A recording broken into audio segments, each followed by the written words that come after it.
Hello and welcome back to Pillars of Eternity. So, if the game was unpaused, we were going to continue exploring this downstairs area. I don't suspect there's too much. Looking at it, there may be a room or two. And then we're going to head upstairs. We're actually pretty injured and we should probably camp. Let's camp first, then we'll head over to the rest of this area. Okay, right. We don't really need to be stealthy because we already killed the big boss of the area. So, we can just head on through. Also, I really like Edier's. If you didn't see the last episode, he's got this new shield, which really makes him very, very capable of surviving on it by himself. So we got 2 rooms left. Okay. So we got a whole bunch of gulls here. Aloth probably just does not want to be there. Yeah. But the rest of us can be. Yep. Definitely use your Holy Radiance. We'll then stick in some attacks over the top. We get those attacks in over the top. Oh wow, we're taking so much damage. Ready when you are. Heal, heal, heal. Okay, look how many debuffs we have on us. This is not good. Aloth, let's try and get some more damage in over the top.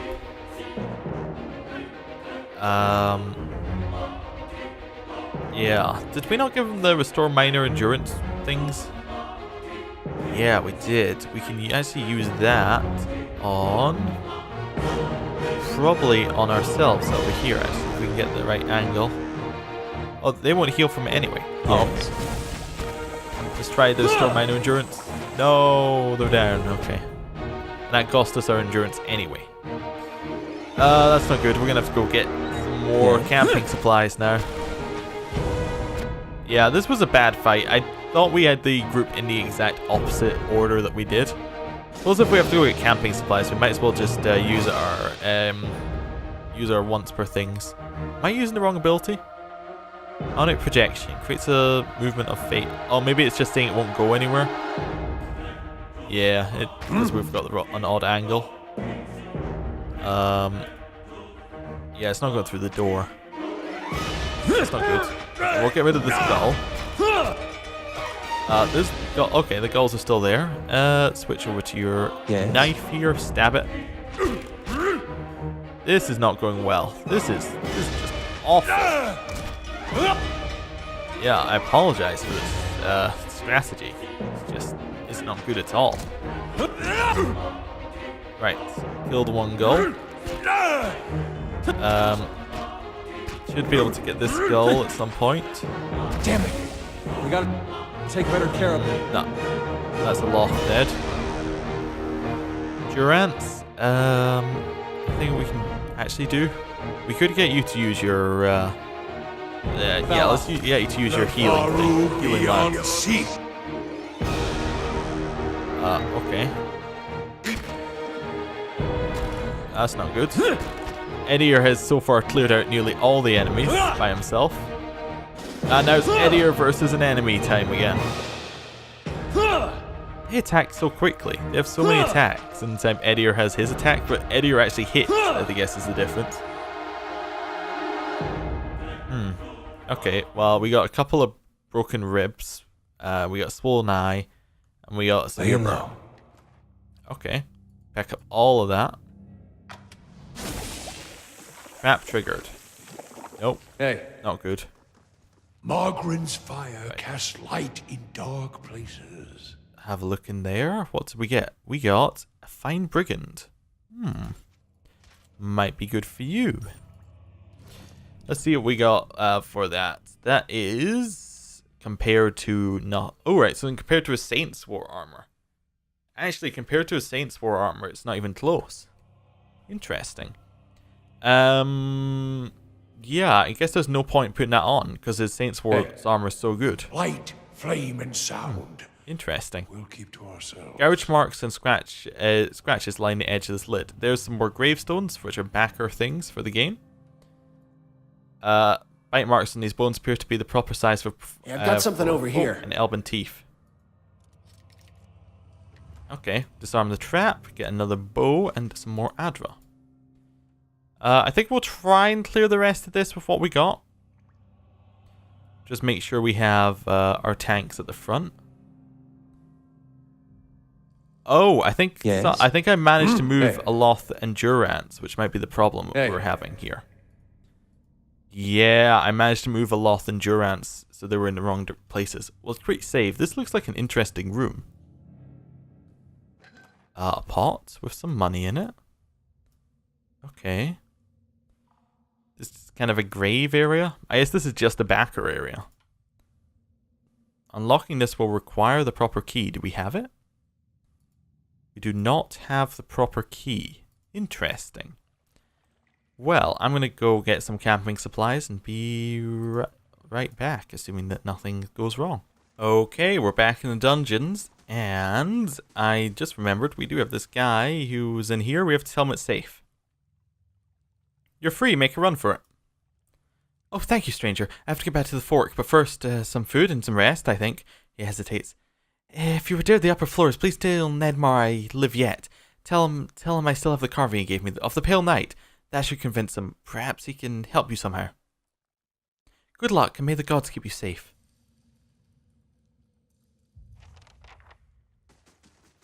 Okay. Okay, so we have two options for how we want to approach going in. We can either head up to the lower ramparts or to the keep kitchen. I think we probably want to head to the lower ramparts. And my logic is... I don't know. Let's read what we got. Let's read our information, then we can see whether my logic's right. It's Lord of a barren land.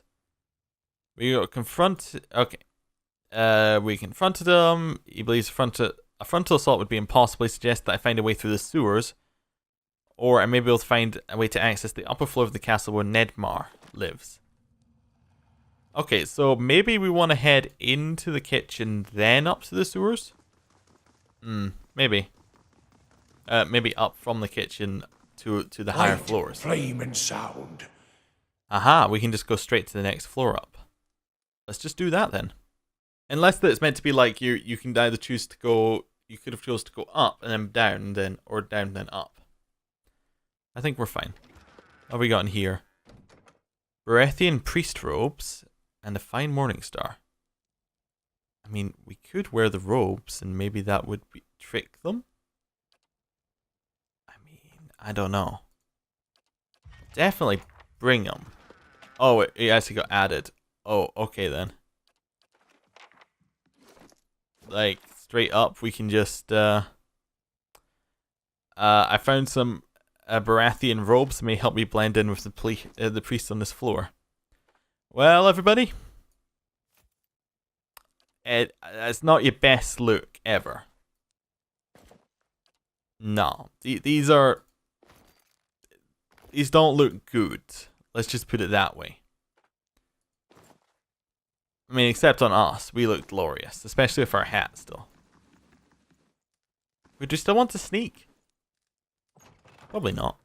Keeping an eye out. But maybe we will.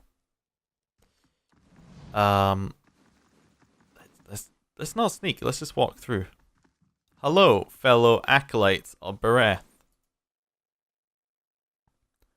Hold, brother.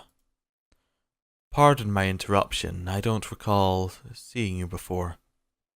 I've only recently taken my vows. And who is this? These are Raedric's new mercenaries. I was told to show them to their posts. The priest considers you a moment longer than nods. Then be about your business. Satisfied, he turns to walk away. I doubt we can count on such luck again. That's interesting because that implies we only needed one of us to be in the robes, not all of us. Oh well. So what we got in here? Ooh, whole bunch of stuff. Nice and quiet. Just seeing if there was anything else in here. No. So we want what's in that drawer. The money. Yep, definitely. Scroll of protection, definitely. Although we should probably stick that in a loft. A scrawled note. I got your gift. I can't believe someone actually wrote down that kind of thing on parchment. I left something for you in the chapel. Careful not digging around in the wrong skull again. Okay, we got the money and the ethic knoll. The Ethic Null is a group of both fascinating and dangerous. An ancient druidic order, their beliefs fall well outside what the average person might imagine of druids. Though the details are sketchy, the Ethic Null would seem to have originated in the White March, as the order itself consists mostly of dwarves. The traditional druidic chants of Ethic Null speak of a people as a collective whole that created a necessary balance through their strict adherence to the purity of their line. This has been interpreted by historical chroniclers to mean that there was a time when only dwarfs were allowed to be an Ethic Null. Residing now in Twin Elms, records of the Ethic Null date back well before the settlement had arrived at its present name, and in fact, some information places them at Twin Elms before even the Glenfathans arrived. If this is truly the case, then the Ethic Null are one of the oldest druidic orders in existence. Their beliefs don't conform to what is normally viewed as a druidic viewpoint. Sacrifice, blood, fire, an intense drive for a balance in all things, well beyond most druidic standards, pervade their rituals. Core to this is the dogma that if you want something in the universe, you must also sacrifice something into the universe to maintain the balance. Nothing can ever be received without something first being given. If you perform the sacrifice, your desires will always be satiated. The simplest example of this sacrificial balance, as explained to the author, went as thus. Say you are one of these Ethic Null, and say you want your daughter's marriage to go well. You don't want problems, so you ask the elders what you must do. You are told that what the appropriate sacrifice is, and you perform it. In this case, it should be as simple as throwing some coins in lava and giving the metal back to the earth. Sacrificing something that is important to you, right? But the requirement is always different, and you don't know what is expected of you until you're asked. The most significant request, the more significant the demand, and most things of true value must be paid in blood. I was told that people were moving fingers, toes, or even whole limbs. One farmer was reputed to have sacrificed his youngest son. Another good question many people have raised in regard to the Glenfathans: why do they allow such a potentially violent, possibly dangerous group to live in Glenfath? Why not force them out? Rumours are that the Ethic Null are able to make from an ancient recipe a unique war paint, apparently blood-based, and they are the only people in the world who can. The Glenfathans, it is said, have come to believe this war paint provides tremendous advantage in combat, and the residence of the Ethic Null in Twin Elms is predicated on this fair trade of the substance. Okay. Another book, The Dyrwood Part 5, The Proliferation of Animancy. Animancy, outlawed whilst under Eora rule, was technically no longer taboo after Hadric's rebellion. Academics began to study again in earnest in 2681. By 2697, there were almost 40 academics actively researching in both the Dyrwood and the Valian republics, even though no significant results had been discovered. A tragic breakthrough of sorts happened in 2704. An animancer working in Belreach accidentally shattered the souls of about a dozen volunteers who had been helping him. In retaliation for the deaths, the citizens of the area stormed his house and killed him. The Earl of the region, not wanting to waste resources or anger the locals any more than they already find nothing to... The Earl of the region, not wanting to waste resources or anger the locals any more than they already were, did nothing to find the head of the vigilante mob, but neither did he outlaw animancy. To ensure their own safety, most animancers moved from the rural areas where they were studying and settled in Defiance Bay, many of them choosing the emerging and wealthy district of Brackenbury as their new home of operations.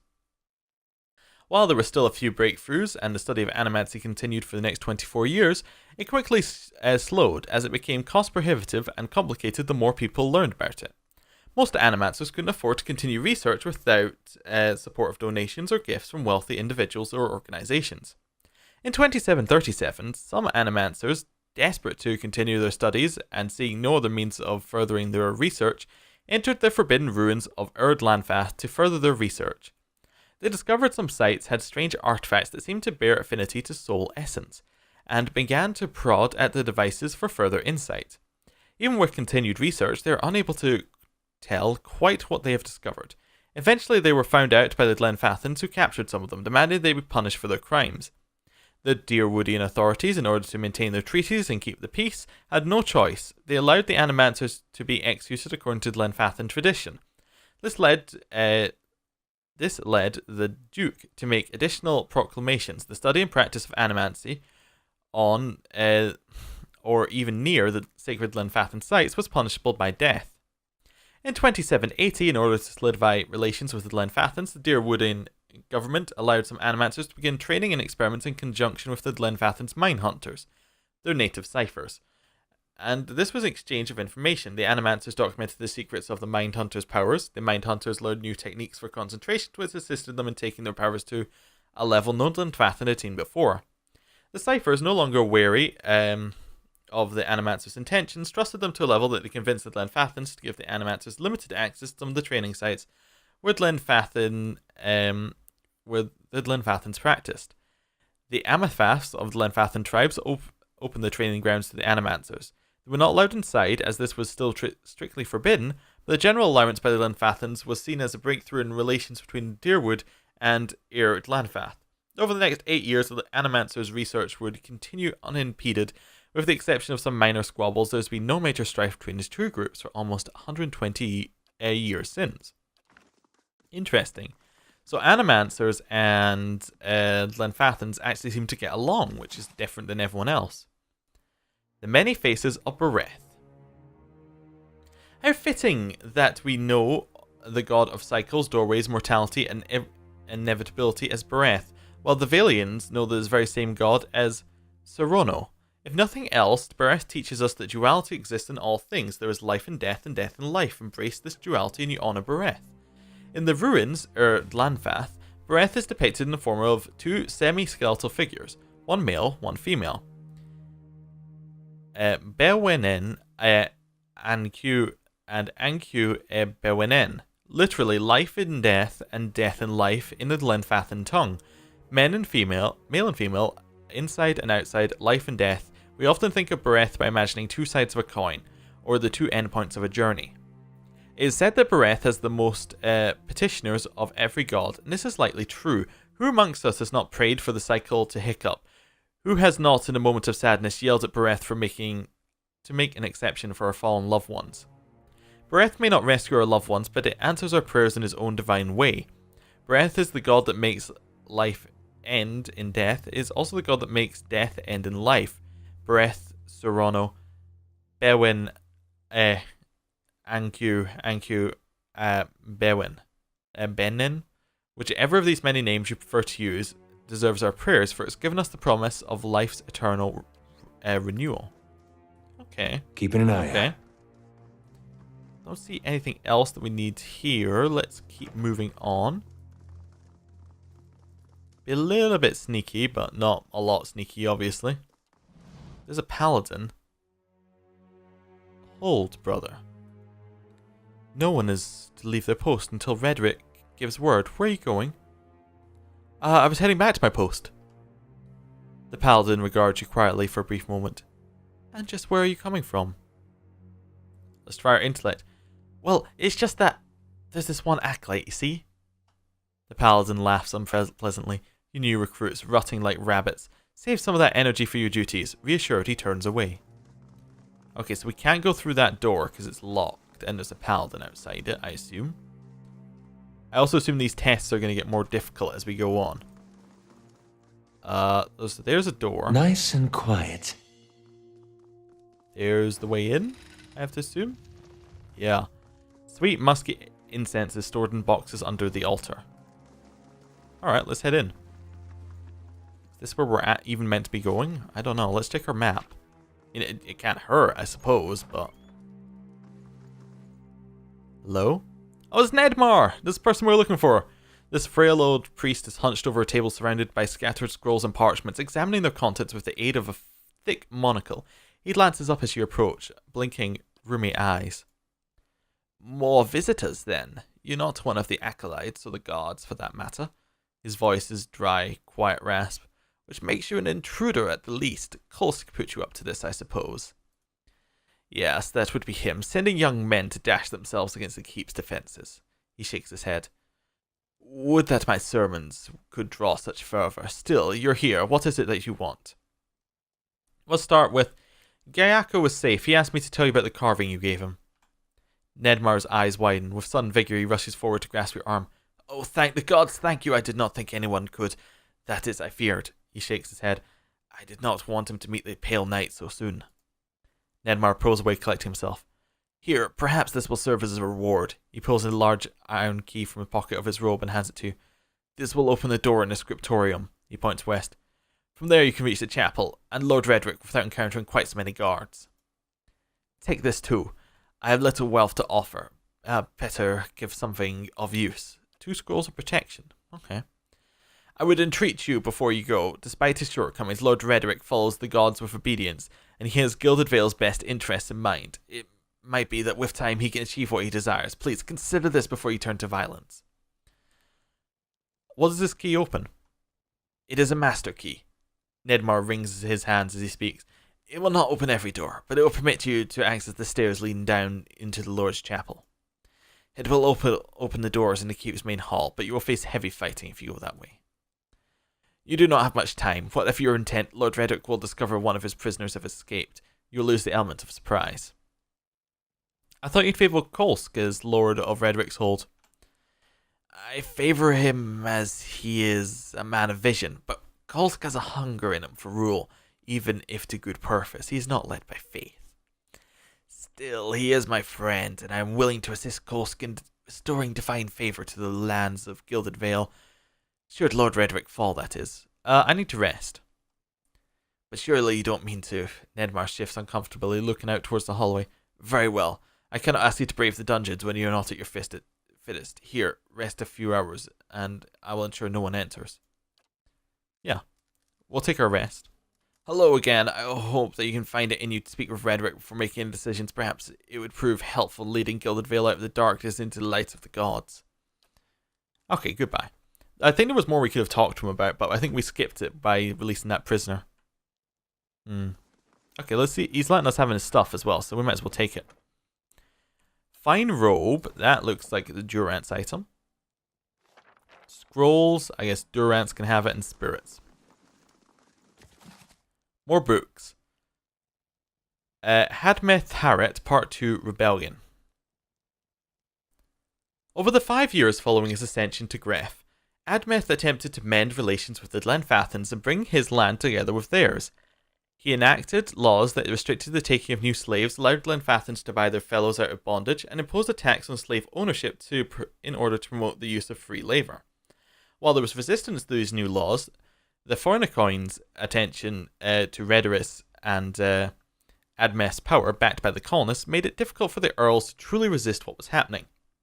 In 2662, in the year of the 10th anniversary of the War of the Black Trees, Admeth brought about the end to slavery in the Dyrwood. He negotiated a series of treaties with the Glenfathans wherein a timeline was established for the official emancipation of all remaining slaves. Each owner would receive compensation, either land or money, based on the number of slaves freed. If they didn't comply, the slaves would be seized and their former masters would suffer a substantial fine. In return for this, the Glenfathans opened trade routes with the Dyrwood and allowed Dyrwoodians to live in and near areas that had their sacred ruins, but they are under no conditions to enter the ruins. As a final act of goodwill, Admeth freed Galvan Reg, saying he had suffered sufficiently for his actions. The Fornicoin, seeing he was completely out of control in his own palatine, devised a plan to get supply of the ancient artifacts running again. He approached the Earls, suffering under Admeth's rule, and convinced them to hire agents to raid the ruins. Initially they did so in secret, but they quickly became sloppy and eventually became being caught. This breach of the treaties incited Glenfathans again to acts of violence, while Admeth researched who was behind it. With the help of the Glenfathan leaders, Admeth eventually found evidence that pointed back to the Fornicoin as the source of the raids. That was the beginning of the end for the Adarian rule in the Dyrwood. Over the next 7 years, Admeth and the Fornicoin maneuvered around each other, playing political, economic and military games in order to gain the upper hand. In 2668, Admeth declared the Dyrwood had had enough. The Fornicoin would no longer be recognised, and Dyrwood would now be a free entity and would govern itself. This started the War of Defiance, which lasted 5 years. The end result of the war was freedom for the Dyrwood, and though Duck Harrod would never see it come to a close, the people of Dyrwood consider him the founder of their country nonetheless. Okay. And another book, Baratheon Scripture. Behold, thou faithful, the visage of thy transformation. Fear not the journey when the portal opens. Become one with the wheel, with glad heart and cheerful countenance. For the doorway shall open for all in their time. Neither the rich nor influential, neither the kings nor rulers, neither strong nor powerful can escape its embrace. Barath will usher thee through the doorway, and thou will return to life, thy mortal life begun anew. There'th go the cycle, there'th go life. There thou goeth also. Thou shalt approach the door, the inevitable shall approach thee.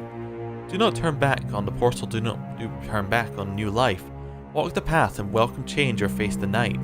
For he walks the road with thee, will guide thee all to their destination. Thou mortal, the skull of thou wilt become. Thou closed off, the key shall turn. Thou sealed, the threshold shall cross. Okay. Hey.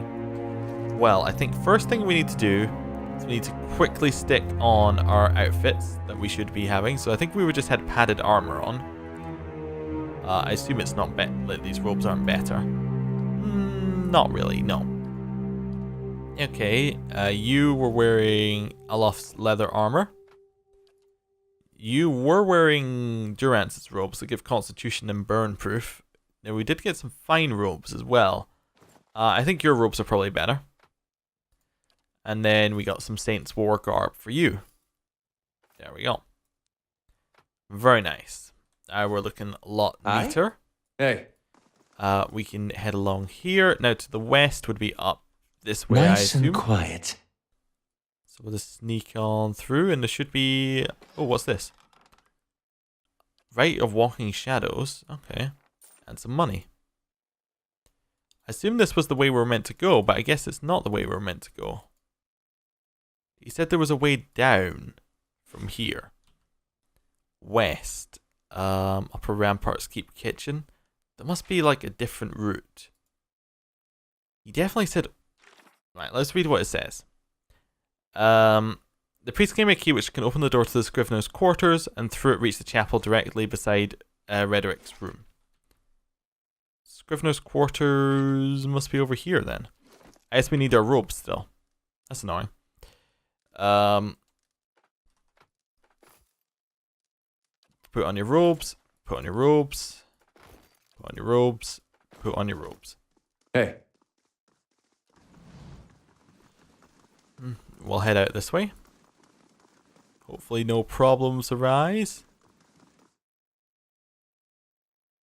Hey, wait right there, brother. Intruders have been seen inside the keep. I must ask you to step aside. Certainly, sister, as soon as I'm able. The priestess frowns. Do you mock me, brother? You know the rules. What keeps you? I'm afraid I have a nervous bladder. I have to get to the privy. The woman frowns, shakes her head disapprovingly. Hurry about your business then. She turns around, muttering to herself. Now, it's over here. Oh, don't be lost. Don't be lost. Is it this way? To siege platform, to keep kitchen, to upper ramparts. Where's the Scrivener's quarter? Oh, maybe it's there? Okay. Let's keep going. Hopefully we don't get caught again. I think it gives us 1 intelligence each time. What is our intelligence? 14, so we got 1 more check, I think. Or we just straight up fail. The Thoroughbred robes in the closet smell of incense. Can we just open this? I'll have this As open in promised. no time. Potion of power. Oh, very nice. We'll pick that up. Put that back. Then we put these in here. Scrivener's quarters. Scrivener's quarters. Let me read this. Okay, give me key to open the door to the Scrivener's quarter and through reach chapel directly beside Raedric's throne room. Maybe we have to head down to the kitchen, then we'll reach the Scrivener's quarters down there, because it doesn't seem like there's anything we're missing here, so... let's quickly put on our outfits again. So padded armor, robes, Durance robes, Saints War. Right, and head out. Yeah, I don't think we need our robes anymore either. I don't think they'll work in anywhere other than the chapel. And what does the flame reveal? Let's keep sneaking. Raedric's keep, Raedric's keep.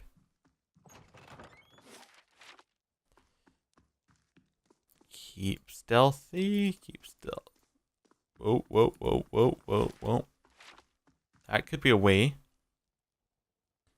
Will this stealth along, I think? Anything over here? Alright, so one paladin there. This doesn't seem right either. Let's very quickly head along here. I don't know why I thought putting in fast mode would actually make us go quicker. But I did it anyway. So we could always head out to the upper ramparts as well. Oh wait, maybe it's down here. We did have that door we couldn't open. Is that where it is? Yeah, let's go try this door that said we needed a key, a specific key for. And we have a key. So let's go try it. We should get there very quickly, so hopefully that's the right way in. And this isn't a door that's just for like Kickstarter backers or something. Like if you kickstarted it and you had a key that allows you to get into more of these gravestones. We don't have the proper key. Scrivener's quarters. Okay, so I have resorted to looking it up. Scrivener's quarters are these ones right here. It said they opened the door here, but what it means is that it opens this door. Like, when it was saying, like, opens the door to Scrivener's quarters, it means it opens the door this way. It was just a little oddly phrased. And that then allows us down here. Okay. That's what we were looking for.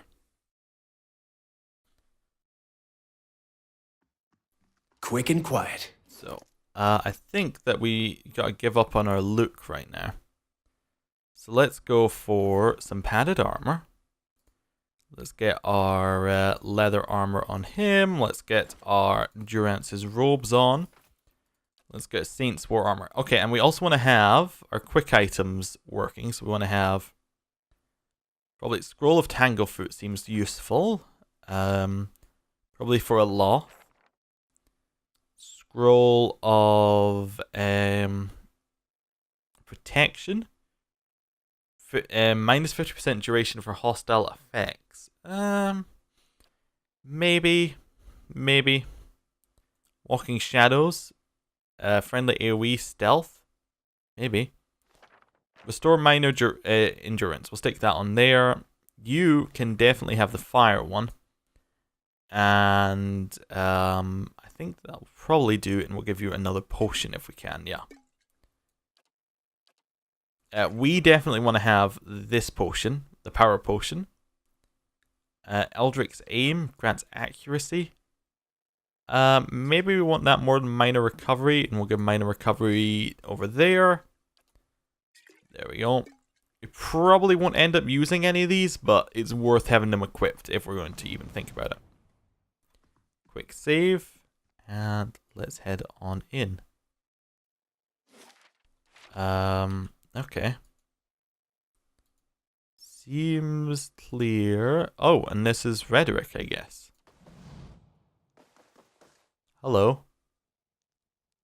Let him approach. Flanked by a host of guards, all of whom regard you with mute hostility, Lord Raedric VII observes you from his throne, clad in ornate plate. His eyes have a hollow quality, and there is a pallor to the man's gaunt face that leaves his features showing stark against his dark and unkempt hair. There's a dagger discarded on one of the stone arms of the throne. A thin crimson rivulet worms its way down from the blade and past Raedric's fingers even as he leans forward to regard you with a piercing gaze. I thought he'd be better looking even with all the inbreeding. Though his face is calm, you notice Edier's hand strain towards his weapon, as though with a mind of its own. It is unlike Kolsch to hire mercenaries, or foreigners for that matter, and you are not one of mine, so I cannot accuse you of treason. His fingers close loosely around the pommel of the dagger, as if to discern that it is still there, then flinch away. You've come far closer than his people ever did. Raedric looks to his guards who shuffle nervously. Much too close. He looks back to you. A quiet infiltration and done more skillfully than Kolsch could ever imagine. I did not expect it. What has my cousin promised you? Some grand reward? If he had any resources to his name, he would not covet mine. And if he had any honor in him, he would not have tried this here, now, when I have lost so much. Kolsk is your cousin? We are kin, he and I. He was raised within these walls, in fact, privy to all the privileges our family had to offer. But a greedy man always hungers after more than he receives, however bountiful. I was eldest, heir to the stewardship of our lands, and he was not. The legacy brought chaos with it. Panic and despair. Kolsk took advantage of that chaos, creating division in our ranks, luring loyal men and women to his cause. Good men, good women. Raedric's gaze goes distant for a moment. Then he glances at you and his lip curls. He fled the keep in time to hole up the wilds beyond the village, to play at being a commoner and court favour with the people. And while he plays as conqueror, the Vale suffers, families, traders, all. I don't have enough men to guard the roads and defend us from Kolsk's insurrections both. My attention suffers, and so my government's my family. Raedric breathes out through his nose. Nor can I make the effort necessary to bring about the end to this curse if we are beset at all hours by his traitorous plots. Oh, we got a paladini thing we could say there. Interesting. What have you lost? Much. There is a plague among us here in Gilded Vale. The legacy is but part of it. The rest is fear, heresy, perversion. Each incident alone is but the flicker of a candle, but together, a blaze that will destroy us. The legacy is a test of faith. It has driven many to madness. They cling to hollow promises, to dark, intolerable things. Each lie permitted feeds the fire, each whisper from the preening charlatans and venom-tongued midwives, the word of prophets, the word of false prophets, the war promises of dead gods. He clenches his loved fist. The flame consumed her, my Ygritte, and our child with it. Yeah, what's up with that dagger? A just sentence. His voice wavers, and in that moment a pang of grief crosses his face. Ygritte knew. She hid verses from me, the tokens. She knew what I would make of them. The scattered god poisoned her against me, made her deaf to my instruction. Only when our son was born, the hollow thing, that monster, then we both knew what our crimes had wrought. Raedric turns a baleful look upon you, jaw working, face flushed and splotchy with emotion. He could not stand. He brings up a hand suddenly towards his temple, obscuring his face. What does Kolsk know of sacrifice? He would indulge himself, let us succumb one by one, and suffer brass punishment until the final soul goes to its keeping, never to return, and Gilded Vale is but a barren land. So you murdered your own wife, your child? I carried out the sentence. Would you have me give her to an executioner? In the Dyrwood we see to our own justice. Raedric sits back in his throne, his knuckles white upon the armrest. And that thing, this silent aberration, that was not alive to kill, its dark eyes narrow. Keep your recriminations, trespasser. I have done my duty. Gilded Vale has suffered under your rule. It deserves a better leader. Raedric makes a low, huffing noise of disbelief. You think that Kolsk is that leader? What does he understand of what it means to be Thane? He has gathered a meagre assembly of illiterate farmers and scavengers to himself, and he sends these into suicidal action against my guards. You are a pawn in Kolsch's designs, and he has kept his motivations from you for a reason. I wonder if you understand what it is you do, or what you might accomplish if you were better informed. You have proven your competence in your way, and had I such an ally, we might together put an end to Gilded Vale's woes, lift the curse once and for all, and in doing so, return us to a life where such strict measures are not necessary. Well, I need to know more. I'd like to know more about the Raedrics. Raedrics. It is but I alone now. The Raedric name was birthed in glory. We have been stewards of Gilded Vale for generations. Its people look to us for guidance and protection. First from the excesses of the Empire, now from what dangers the Dyrwood holds. I have inherited that duty by my vow, by my title. So long as I am Thane, I will permit no threat against our lands, be they mortal or spiritual in nature. What has happened in Gilded Vale? The legacy, Raedric breathes. Shortly after the death of the scattered god, Waidwen's legacy fell upon our lands. He shakes his head. And despair came with it. How could it not when the curse took our children, our hope, from us? I knew that Bereth would not allow such cruelties, not unless we had lost his favour. Some in the village cling yet to a false faith, worshipping the dead god. They revere him in secret, even knowing what it brings upon us. My own wife, she continued her heresies against my wishes. When our child was born, I saw that no sin remains unrevealed to his jaw works. No man is free from Bereth's judgment, no woman. Raedric looks upon the dagger resting on the throne.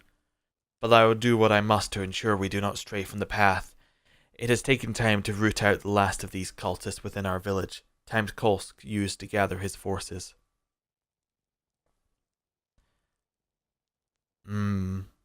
Okay, I'm willing to listen. What do you have in mind? Good. The stakes are too high for rash action. Be assured Defiance Bay will hear of your assistance to me. You're in a position to put a swift end to the rebellion. I've wasted too many resources on Kolsk and paid the cost for it. Kill him, and I refocus my attention on this blight. Between the priest and my animancer, we can determine a cure. My family would be the last to suffer for this legacy. I don't know.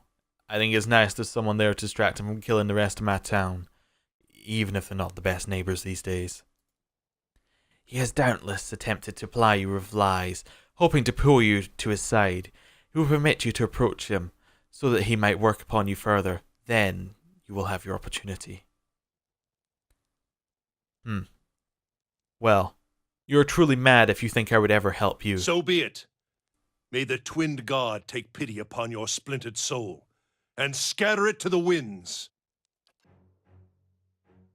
Fight. Okay. Aloth pretty much has to not be where he is. This is not a good place for Aloth. Which means that I think what we need to do is straight off the bat, we need to run at the champion of breath and blind him. The reason we need to do that is we need to get him on somebody who isn't Aloth. Aloth needs to just get the hell out of there. Alright, what do we have? Paladins, champions, bodyguards, an archmage. That's probably... We need to kill the archmages. Probably. Okay, anything else we want to do right off the bat? Seeing what our options are. Ionic projection, perhaps, on Raedric? I don't know exactly what we're after here. Maybe repulsing seal. We'll stick that down here. And then Edier. Maybe you go knock him down. We'll blind the one that's next to us. Okay, so unpause. Things are not looking good. Aloth needs to get the hell out of there. Aloth, you need to get out of here. I don't like all this sounds of stuff being cast. Okay. There's where we want you to cast this. Okay. Okay. Durant, you need to heal. Edier, you almost need to just second wind already. That's not good. Second wind, okay. Okay, heal, knock over. Durant is down. Okay, that knocked a whole bunch over. We're pretty much screwed from this position, which means it's Aloth and Edier. If we assume that we are dead, then what we do is we put ice on all these guys. That's the only answer we have. That's not good. We have to try and disengage. We can't. That was not good. We lost that fight. Okay, we'll reload and try that again. Okay, we need to think about this fight differently. We can send Edier in here, but whoever we send in just gets destroyed by the number of people around the outside. That kind of means we have to send ourselves in. Because if we send ourselves in, and we die, that's not a big deal. So we probably want Edier to be we want to make like a choke point to kill them, which probably means we want to use this room over here. Right? This seems like the best room to get a choke point in. Aye? Which probably means we want Aloth to be sitting all the way back here. We're basically just sending one person in as sacrifice, and then we can get huge AoEs on the rest. Okay, that's what we're after. So we'll have Durant standing right behind. Perfect. Quick save. Let's try this. Let him approach. It is unlike yes. what has my cousin promised you? We've done all this grand before. reward. We Yes. say he's your cousin. Much. What have you The lost? flame consumed her. A just. What happened here? Murder. Deserves a better leader. You have proven your competence. Raedric. What's happened to Gilded Vale? Then, willing to listen. So be it. You're truly mad. Okay, I thought I'd try stealthing.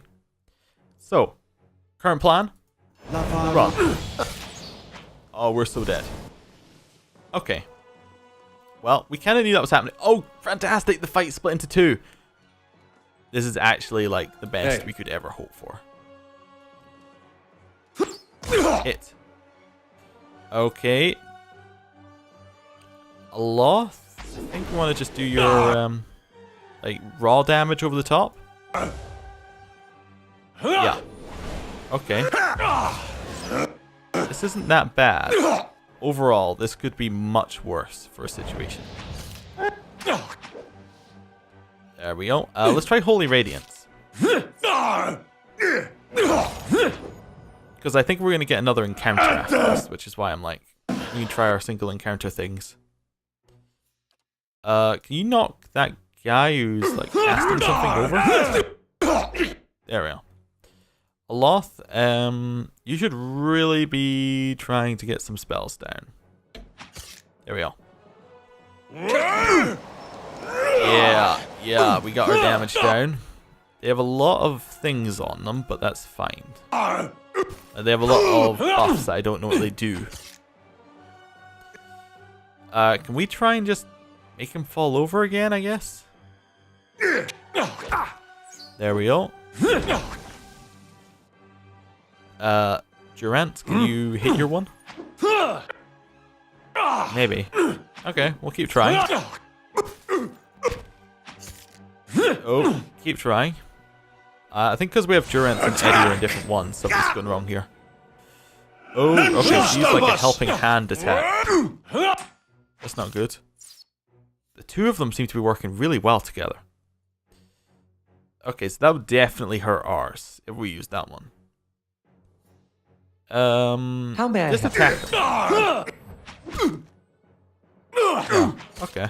They have a lot of damage reduction. It's fine, as long as we all attack the same one, we should be able to knock it down. Wow, we could definitely not kill the whole room if this is how strong three of them are. Edir, second wind. Get your blood! No. Edir. Hey. Back up. Hit him in the back. He's not aggro anymore. Durance, hit this one.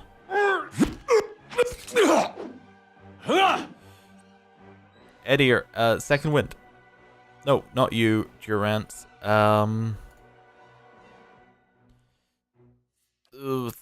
Edir, second wind. Durance, if you have a way to heal Edir, that would be perfect. I think you do. Yeah, you have restore endurance. Hey. Moeth Ixi. And he gets to use his high athletics score to come back in. Okay. Oh. Hit this. Everybody keep hitting that one. Come on, people. This really isn't killing him. Durance, I say it's time to move out of the way. Okay. Time to start putting down some actual spells. Fire. Durance, what are we looking for here?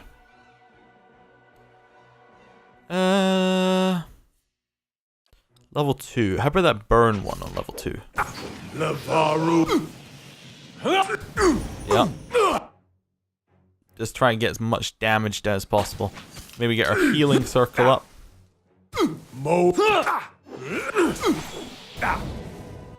There we go.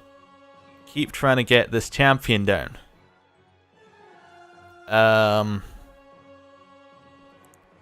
Increases the accuracy, punishes a target, reducing no deflection. Okay. Navarro beyond seek. Curses. Okay. Hit this one with this ability. Ghost Blade. Froth. There we go. We got one down. Now they can no longer buff each other, so they can't be killed. That was the most ridiculous thing I've ever seen. The double buffs were very good. Can you heal your potion of minor recovery? There we go. We will continue spamming spells until these things die. That's it. Okay. The recovery's working well, I think. Oh no, that's only hostile effects. Okay. Alright, we killed the archer. Now it's just our champion versus their champion. Aye? Yeah, okay, well we still have our fire going. Please don't hit. Please don't kill ours. Only has 5 health left. Let's get another flame thing going. Another one. Knock him back. Please don't kill Aloth. Switch to your knife. Stab him. Oh, we're gonna get the second hit in. No. Stab. Did it. We killed 3 of them. 3 of the room. Are we okay?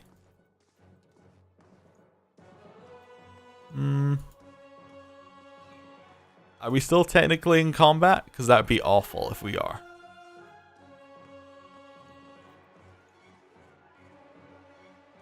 I think we might still technically be in combat. Yeah. Okay. Don't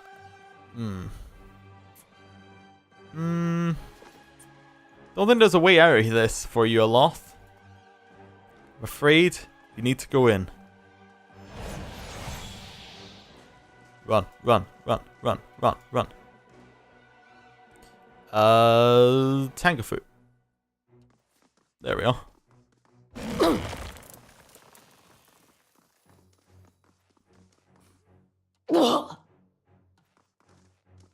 Okay, if we just go right into the corner. Oh no. This isn't good. Yeah. Yeah. Okay. Okay. We learned something very important here. We are not able to win this fight. I think a level 3 spell would allow us to win this fight. I think our current strength is that of which we cannot win that. I think it's just impossible to win that fight currently for our characters. How far are we off the next level? We're about 1,000 off. I say we go do the main quest a little bit and then come back to Raedric. Hey. Yeah, I think that's the only option we've got. So I will see you next time and we will do that. Thank you for watching. See you then. Goodbye.